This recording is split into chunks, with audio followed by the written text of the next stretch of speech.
Perumpamaan orang infak di jalan Allah. Infak itu, ini yang perlu saya luruskan. Tidak harus menggunakan uang.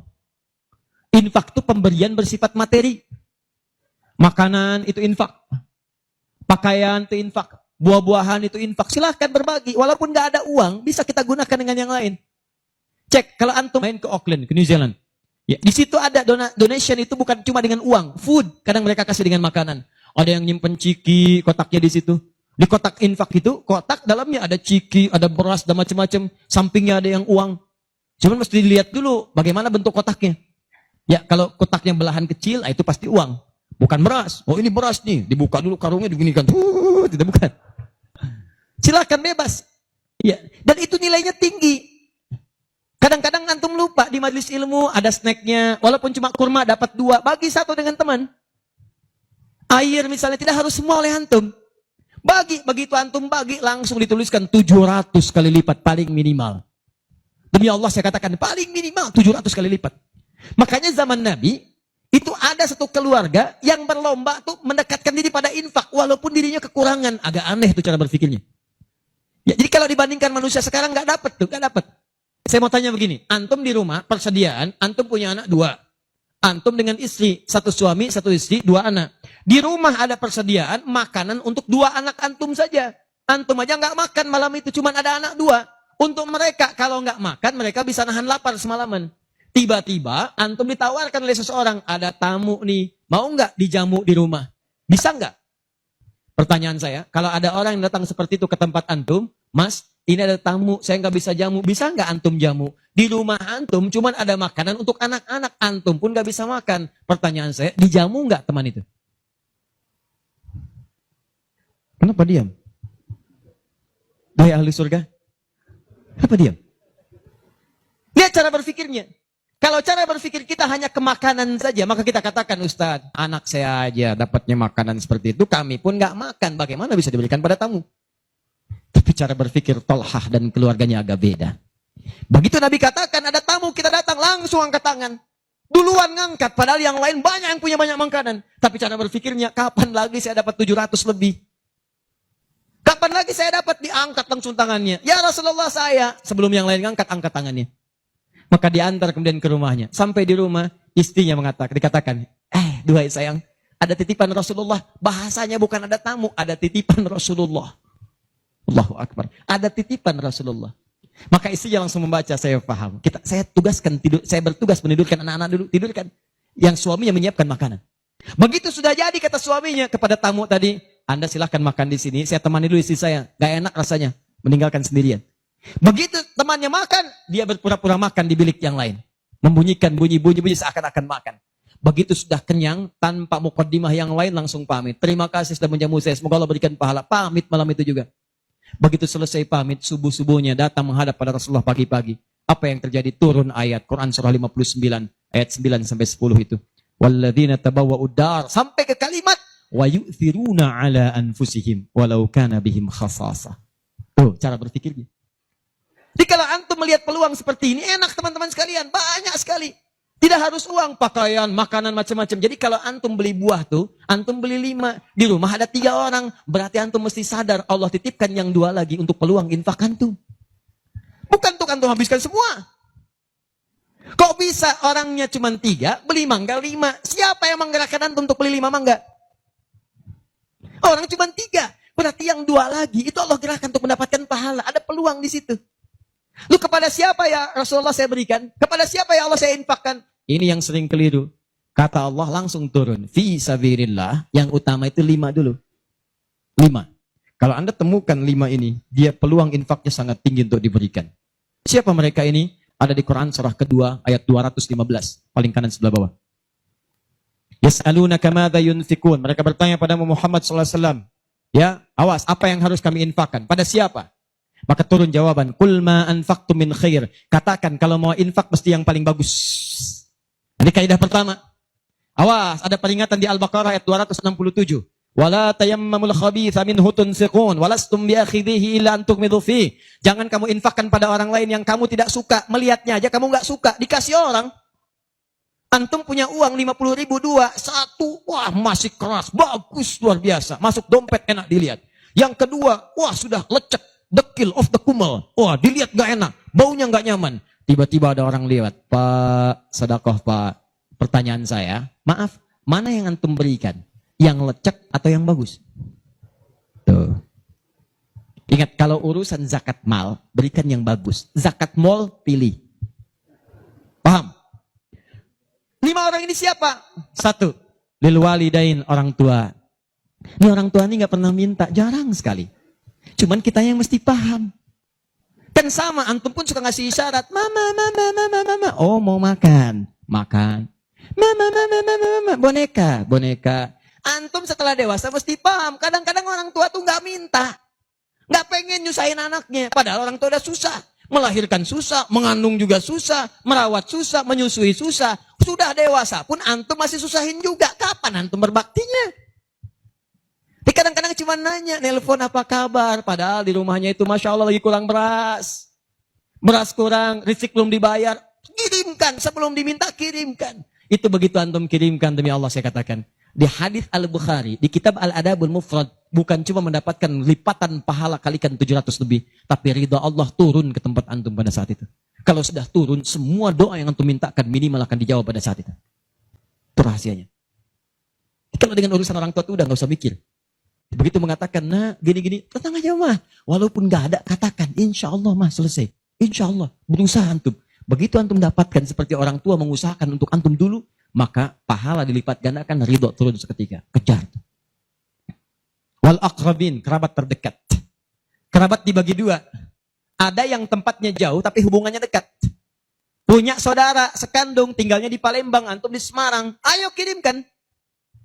Anak bibi, nggak bisa nih pendidikannya. Bantu, antum ada, bantu, nilainya tinggi. Jangan dikira ringan. Nih, bagian kedua nanti kalau saya terangkan banyak nih. Tenang aja, kita masih sampai subuh. Bagian kedua. Saya ikutin deh. Antum jual, saya beli. Ya, cuman saya beli sampai 9:30. Paham?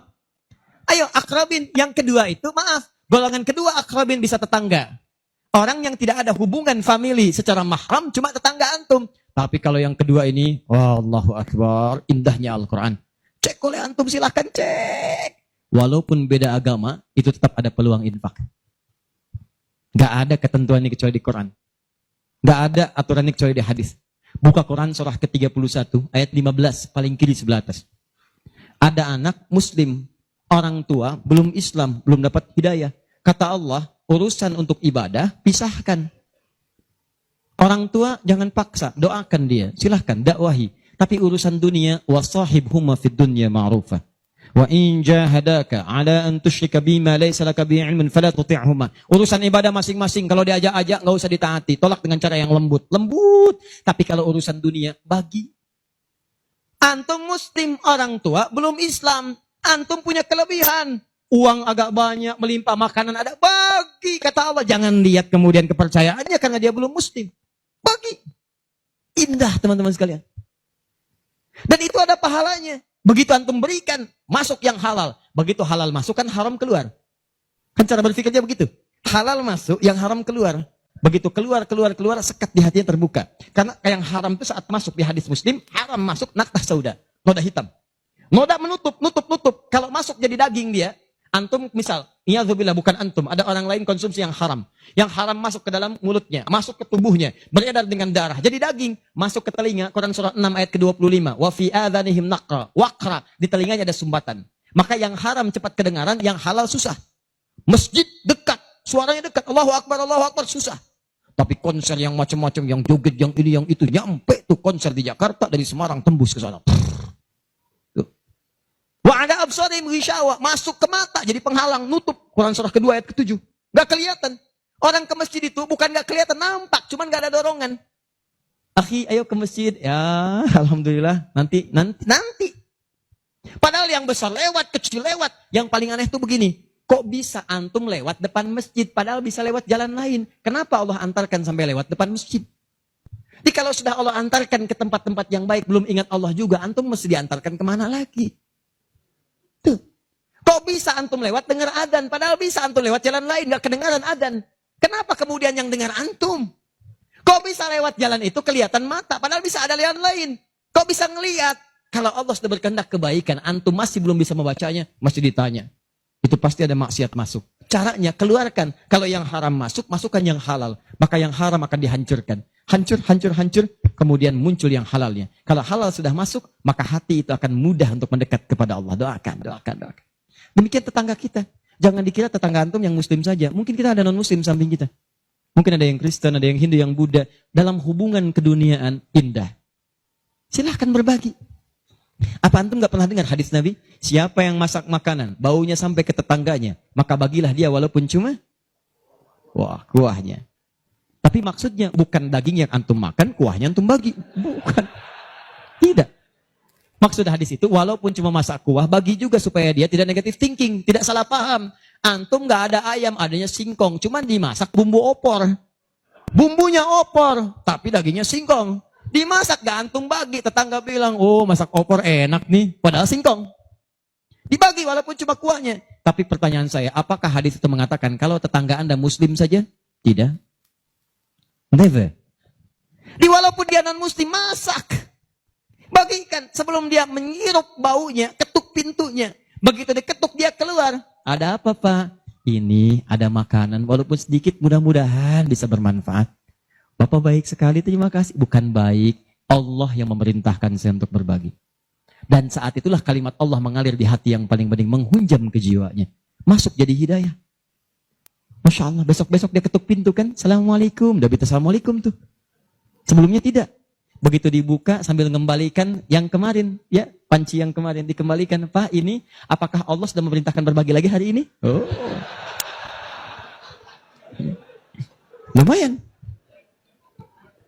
Gak ada aturan kalau bukan non-muslim jangan bagi. Gak ada, indah dalam Islam itu. Jadi walaupun anda kasih ke yang non-muslim, pahala dituliskan. Jadi jangan pilih-pilih kalau urusan dunia. Anda masak, ini samping Islam, sampingnya lagi Kristen, sampingnya lagi kemudian muslim, non-muslim. Bagi yang muslimnya, yang non-muslim tidak. Begitu dia ngelihat kelewatan dipanggil anda. Pak, kayaknya enak makanannya ya. Memang enak bu, cuman sayang ibu kafir. Oh, gak begitu. Gak ada. Jadi bagi teman-teman, silahkan. Dan pahalanya ada, indah. Cuman di kita tuh, coba lihat aturan antum bang aja deh. Kita fikirnya kumpulin lagi bab tumbuhan. Sekarang kan lagi musim rambutan ya. Rambutan. Tuh, antum di pekarangan ada rambutan, tumbuh. Pohon rambutan, pekarangan antum. Cuman sayang buahnya ke tetangga antum. Terus ke sini. Maka dalam kaidah fikih disebutkan hakun mushtarak. Ini hak bersama antara antum dengan tetangga. Kenapa? Karena antum keluar rumah kelihatan cuman pohonnya. Dia keluar rumah kelihatan buahnya. Dan yang paling menarik, dia udah lihat buah, daunnya jatuh ke bawah. Dan kadang buahnya jatuh ke sini. Membuat dia kesulitan. Awas, jangan sampai dia cuma ketiban sampahnya saja. Antum kedapatan buahnya. Naik ke pohon rambutan. Gak boleh. Apa yang harus antum lakukan? Datangi dia, ketuk rumahnya. Sampaikan, Pak, maaf saya cuma mau ngasih tahu, itu ada pohon rambutan. Iya, saya juga tahu. Punya bapak kan? Bukan, itu memang pohon saya. Cuma buahnya merambat ke tempat bapak. Terus, itu hak kita bersama. Bapak nggak usah minta. Begitu inginkan, ambil aja. Silahkan dapatkan. Aturan dari mana itu? Ini Rasul saya yang mengajari. Nabi Muhammad SAW. Bapak keluar, lihat buahnya. Saya keluar cuma lihat pohonnya. Kalau bapak pengen, ambil aja. Wah, hebatnya Islam. Terima kasih Pak. Insya Allah. Udah insya Allah tuh. Ya. Nanti saya ambil. Udah, pergi tuh. Ambilin. Dan kita senang lihatnya. Begitu diambil, pahala. Setiap satu buah, 700 pahala. Setiap satu buah, 700. Masya Allah. Luar biasa. Dan dia kan gak paham fikih. Belum masuk Islam. Besoknya, ayam antum main ke tempat dia. Ayam. Dia kira hukum ayam sama dengan rambutan. Wah. Nabinya umat Islam baik banget. Kemarin ngirim rambutan, sekarang ayam. Pokoknya. Mungkin ayam itu akan menggendong antum ke surga. Ya? Infak tuh. Nah, pertanyaan saya, antum punya agenda berapa untuk infak tuh? Coba lihat, kadang-kadang kan ada anak yatim samping. Gak usah terpikir banyak uang, pakaian. Buka ya, buka tuh pakaian antum. Masuk ke kamar, buka. Begitu dibuka, berapa banyak koleksi pakaian antum? Coba cuma pesen ya, cuma pesen satu aja. Mohon maaf ya, maaf sekali. Jangan sampai ada pakaian, walaupun sehelai itu, yang belum pernah dipakai ibadah. Usahakan setiap yang kita gunakan jadi saksi di akhirat bahwa dia pernah dipakai ibadah. Karena semua akan bicara. Tuh lihat kaos, bagian dalam, celana, bagian luar, semua, cek lagi semua. Dan kalau sudah itu antum pakai, ada yang lain gak kepake, bukan gak kepake. Boleh jadi, itu dititipkan oleh Allah kepada antum untuk menjadi pahala antum dengan itu. Sebab mudah bagi Allah menitipkan pada yang lain. Kenapa dipilih antum? Seberapa bagian pahalanya. Jelas?